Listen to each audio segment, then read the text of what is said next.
سلمان په امریکا کې اوسېږي او هغه فکر کوي چې یو د ځان لپاره د بیمې یو پالیسي واخلي او د دې لپاره چې یو خو کور یې د بانک نه په قرض باندې اخیستی دی، همدارنګه یو زوی زلمی دی، بل زوی کوچنی دی، نو دی په دې فکر کې دی چې که چیرې په ده باندې څه چل وشي، خدای نخواسته مړ شي، نو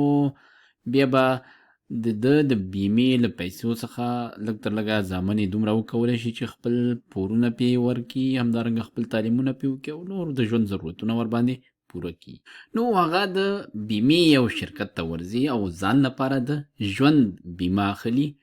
او اصلا کې داسې وي چې هغه به د 100 کلو لپاره دغه پالیسي اخلي د بیمې. معنا ده چې په دې پالیسۍ کې داسې کوي تر 100 کلو پورې هر کال شرکت ته $500 ورکوي او که چیرې په دغه 100 کلو په دوران کې دی مړ کېږي نو د کورنۍ ته به $1,000,000 ورکول کېږي د شرکت لخوا نه. بله بڼه یې دا ده چې هغه عمري دپاره دغه پالیسي واخلي. معنا ده چې تر څو دا ژوندی دی تر هغې به دی $500 د میاشتې د کال چې دی دا د شرکت ته ورکوي او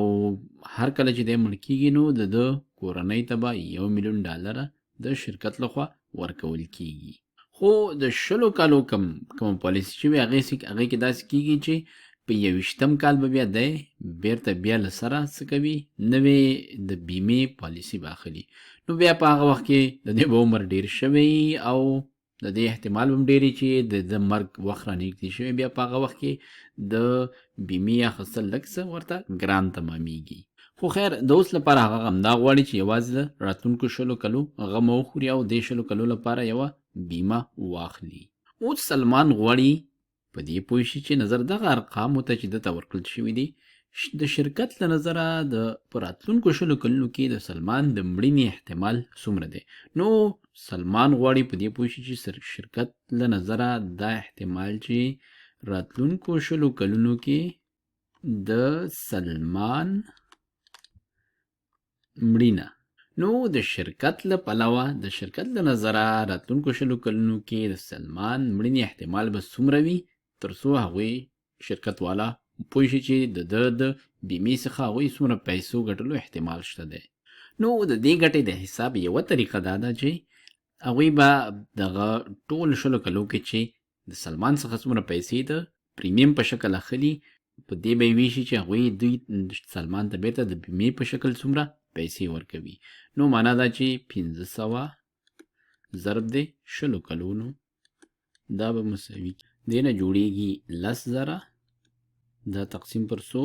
هغوی ورته ورکوي بیا 1,000,000 دا ختمیږي 4 صفرونه له دې 4 صفرونو سره. نو شرکت چې دی د هر $1 پریمیم هغه پیسې چې بیمې شرکت ته ورکول کیږي دا تقسیم پر 100 $1 په سر هغوی ورکوي 100 دا د انشورنس یا بیمه. همدارنګه بله طریقه دا ده چې موږ داسې فرضوو چې دلته 100 کسه سلمانه دي او هر یو چې دی د 100 کلو څه شی اخلي بیمه اخلي. دا چې 100 کسان شول 100 سلمانه شول دا $1 په 100 کې ضربیږي دوی ته جوړیږي څومره $100 په پریمیم کې ورته جوړیږي، یعنی هغه پیسې چې دوی د بیمه اخیستونکو څخه اخلي $100 دا جوړیږي لسې شي نه 100 دانې سلمان. نو اوس یوازینی حالت چې په هغې کې دا د بیمې شرکت پیسې جوړولی شي او ګټه کولی شي یا لږ تر لږه چې سر په سر پاتې شي هغه حالت دی چې په راتلونکو 100 کلونو کې له دغه 100 کسانو څخه زیات نه زیات یو کس مړ شي. نو دلته لیکو چې سر په سر حالت دې لپاره څه شی دی دا هغه حالت دی چې یوازې یو سلمان مړ شي. نو یو طریقه دا شو چې موږ ویلي چې هغوی ته هر $100 لپاره $1 هغوی اخلي او یا که چیرې هغوی 100 کسان ولري او هغوی $100 د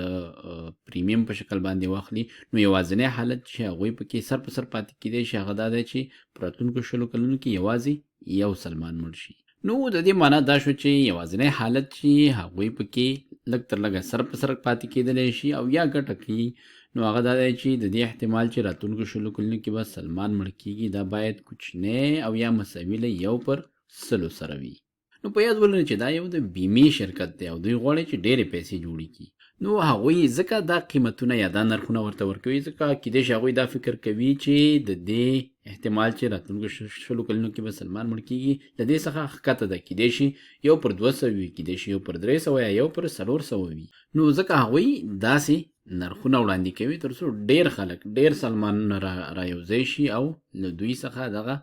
د بیمې پالیسي واخلي.